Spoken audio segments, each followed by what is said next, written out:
Kalau kita ngomongin musik pop, apa sih yang pertama kali kebayang? Pasti melodi yang asyik, visual yang keren. Tapi, sering banget, di baliknya itu ada lebih banyak cerita. Ada lapisan-lapisan makna, referensi yang nggak kita duga, dan kadang-kadang ada simbol-simbol yang bisa bikin heboh dan jadi perdebatan panas. Nah, sekarang kita bakal bedah satu kasus yang menarik banget, yang bahkan sampai jadi bahan analisis akademis.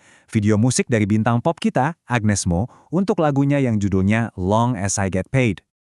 Ada sebuah studi yang mengklaim kalau mereka nemuin serangkaian pesan tersembunyi di dalam video itu. Ini jadi nimbulin pertanyaan besar. Apa benar ada pesan-pesan rahasia yang sengaja disembunyiin tapi sebenarnya ada di depan mata kita?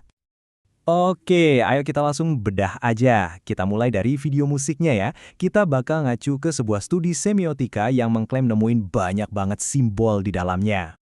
Studi ini pakai pendekatan yang namanya semiotika. Gampangnya gini, semiotika itu ilmu yang ngebahas soal tanda dan simbol, dan gimana semua itu bisa punya makna. Jadi ini bukan asal tebak loh, tapi ada analisis sistematis di baliknya.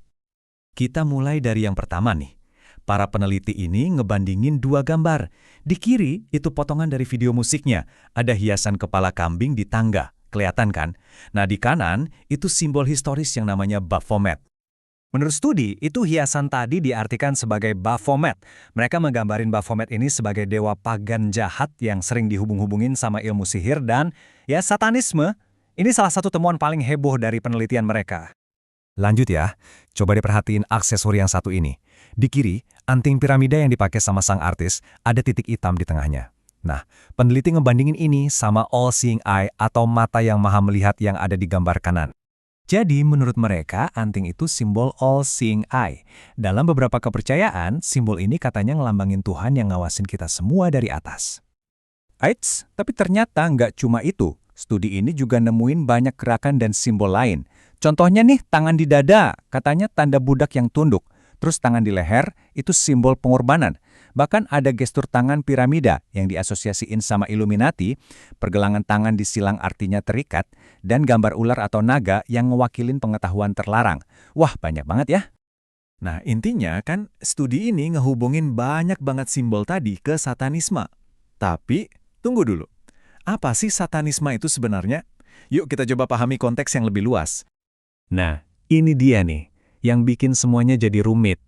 Emangnya satanisme itu cuma satu aliran kepercayaan aja, yang kaku dan sama semua, kayak yang sering kita lihat di film-film? Ternyata, nggak sesimpel itu. Para ahli biasanya ngebedain dua aliran utama. Di satu sisi, ada satanisme teistik. Ini benar-benar nyembah setan sebagai dewa atau makhluk gaib. Nah, di sisi lain, ada satanisme ateistik. Mereka ini nggak nyembah setan, tapi pakai setan cuma sebagai simbol filosofis. Simbol buat ngelawan, buat jadi diri sendiri, dan buat nentang otoritas agama. Oke, sekarang ayo kita kupas lebih dalam lagi soal dua wajah satanisme ini, biar kita ngerti apa bedanya. Satanisme teistik, yang tadi kita bahas, yang beneran nyembah setan, itu sering disebut para ahli sebagai gerakan keagamaan baru atau GKB. Ya, gampangnya, ini istilah buat kelompok spiritual baru yang beda dari agama-agama mainstream yang udah ada.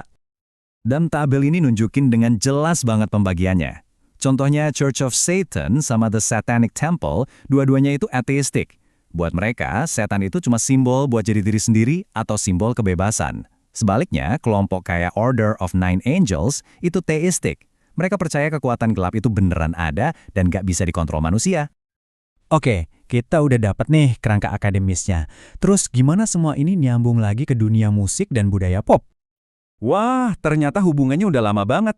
Dengerin deh kata-kata dari ikon musik, David Bowie. Musik rock selalu menjadi musik iblis. Kutipan ini benar-benar nangkap semangat pemberontakan yang udah nempel banget sama musik populer dari dulu. Dan ini kuncinya, kalau kita lihat dari kacamata satanisme ateistik, simbol-simbol tadi itu bukan soal nyembah iblis. Sama sekali bukan. Justru, setan itu dipakai sebagai simbol perlawanan yang kuat, perlawanan terhadap aturan sosial dan dogma agama. Jadi, ini lebih ke alat buat ekspresi kontra budaya, bukan bagian dari konspirasi rahasia. Ini ngebawa kita ke pertanyaan terakhir. Jadi, kita harus pakai kacamata yang mana nih pas ngelihat simbol-simbol kayak gini? Pada akhirnya, kita jadi dihadapkan sama dua cara pandang yang beda banget soal hal yang sama. Sesuatu yang dilihat satu orang sebagai simbol sektor rahasia, bisa jadi dilihat orang lain sebagai pernyataan filosofi yang terang-terangan. Jadi, pertanyaannya balik lagi ke kita. Apakah simbol-simbol ini bukti konspirasi tersembunyi, atau justru sebuah pernyataan pemberontakan yang sengaja ditunjukin ke publik? Makna sebenarnya, mungkin, pada akhirnya ada di mata kita masing-masing.